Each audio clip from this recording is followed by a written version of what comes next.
درست نہیں ہے۔ یہ اس سے ہم نے ان کا رد کر دیا اس بات کو کہ یہ قیاس آپ کا درست نہیں ہے، ٹھیک ہے، اس کو یاد کر لینا اچھی طرح سے، ہدایت اور حکمت کا آپ نکالیں۔ ثم الحرکت علی اربعۃ اقسام، یہاں سے حرکت کی دو تقسیمات جو ہوتی تھی، اس میں سے پہلی تقسیم مقولہ ہے اور دوسری تقسیم فاعل کے اعتبار سے ہے۔ پہلی تقسیم مقولہ ہے اور دوسری تقسیم فاعل کے اعتبار سے۔ پہلی تقسیم کے تحت حرکت کی 4 قسمیں ہیں۔ حرکت کی 4 قسمیں: حرکت فی الکم، حرکت فی الکم، کم وہ عرض ہے، تعریف میں ساتھ ساتھ پڑھتا جاؤں گا، کم وہ عرض ہے جو تقسیم کو بھی ذات قبول کرتا ہے، جو تقسیم کو بھی ذات قبول کرتا ہے۔ مطلب کم سے مطلب یہ ہے کہ جسم مقدار میں حرکت کرے، جسم مقدار میں حرکت کرے۔ اگر حرکت میں بعض اجسام کے ملنے سے بڑھ جائے تو اس کو نمو کہتے ہیں، اس طرح کے نمو و ذبول، اور اگر کم ہو جائے تو اس کو ذبول کہتے ہیں۔ اگر بعض اجسام، تعریف کیا ہے کم کی کہ جو تقسیم کو بھی ذات قبول کرتا ہے، اور کم اس کا مطلب یہ ہے کہ جس مقدار میں حرکت کریں، اگر حرکت میں بعض اجسام سے کے ملنے سے بڑھ جائیں تو اس کو نمو کہتے ہیں، اگر کم ہو جائے تو ذبول کہتے ہیں۔ اگر حرکت فی کیف وہ عرض ہے جو بذات تقسیم اور عدم تقسیم کو قبول نہ کرے، بذات تقسیم اور عدم تقسیم کو قبول نہ کرے، یعنی کہ مراد یہ ہے کہ جسم ایک کیفیت سے دوسری کیفیت کی طرف حرکت کرے صورت نوعیہ کی بقا کے ساتھ، صورت نوعیہ جو ہو وہ برقرار رہے لیکن ایک چیز سے دوسری چیز کی طرف منتقل ہو اور کمی زیادتی بھی نہ ہو، ذات تقسیم اور عدم تقسیم کو قبول نہ کرے، تقسیم اور عدم تقسیم کو قبول نہ کرے اور کمی زیادتی بھی نہ ہو۔ جس طرح کہ پانی ہے، پانی کا ٹھنڈک سے گرم ہونا، پانی ٹھنڈا تھا اب گرم ہو گیا تو اب تقسیم کو بھی قبول نہیں کر رہا اور ایک کیفیت سے دوسری کیفیت کی طرف تبدیل بھی ہو رہا ہے۔ جس طرح کہ پانی کا گرم اور اس کا ٹھنڈا ہونا بقا کے ساتھ، صورت نوعیہ کی بقا کے ساتھ، صورت نوعیہ کی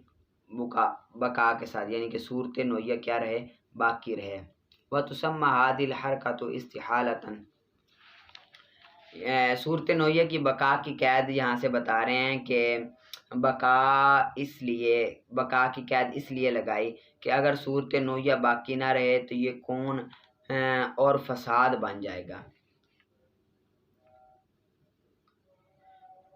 اس حرکت کا نام استحالت رکھا جاتا ہے، یعنی کہ اپنی حالت پر برقرار رہے۔ اب یہ وجہ بیان کر رہے ہیں کہ صورت نوعیہ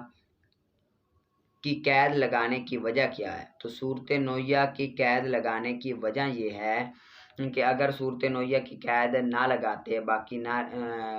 نہ رہے تو یہ کون اور فساد بن جائے گا، یعنی کہ یہ کیا حرکت کون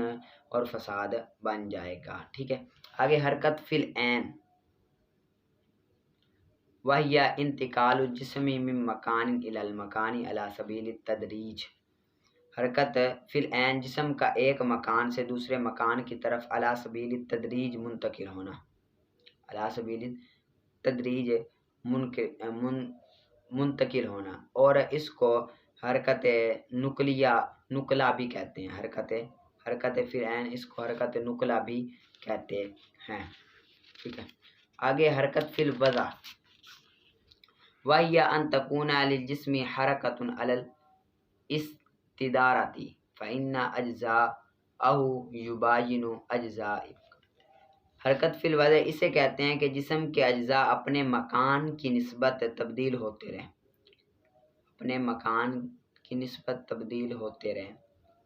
علی الاستدراج اپنے مکان کی نسبت تبدیل ہوتے رہیں، لیکن پورا جسم اپنے مکان میں ہی رہے، اس کے اجزاء اپنے مکان میں ہی رہے، اس کے اجزاء کیا ہوں اپنے مکان میں ہی رہے، ٹھیک ہے، اس کے اجزاء جو ہوں وہ کیا رہیں اپنے مکان میں بھی رہے۔ جس طرح کے وہ لاٹو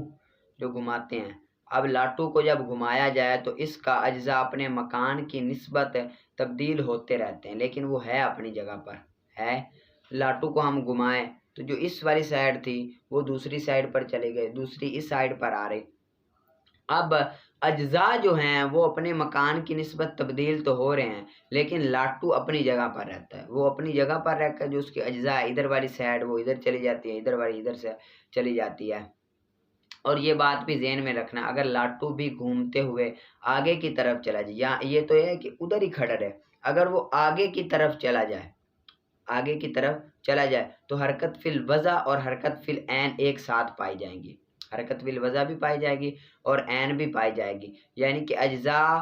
کی حرکت فی الوضع ہوگی اور لاٹو حرکت فی العین ہوگا۔ لاٹو جو ہوگا آگے کی طرف جائے گا، تبدیل ہوگا ایک مکان سے دوسرے مکان کی طرف، وہ کیا ہوگا؟ فی العین ہوگا، اور وہ لاٹو کے اجزاء جو ہوں گے ایک جگہ سے دوسری جگہ ادھر ہو رہے ہیں، وہ کیا ہوں گے؟ وہ کیا ہوں گے؟ وہ ہوں گے حرکت فی العین، حرکت فی الوضع ہوگی ایک ادھر سے ادھر جانا، اور عین وہ آگے کی طرف جانا، آگے کی طرف منتقل ہونا، ٹھیک ہے، آگے کی طرف منتقل ہونا۔ وَهِيَ أَن تَكُونَ لِلْجِسْمِ، یہاں سے ترجمہ کرتے ہیں، اور وہ یہ کہ ہو جسم کے لیے حرکت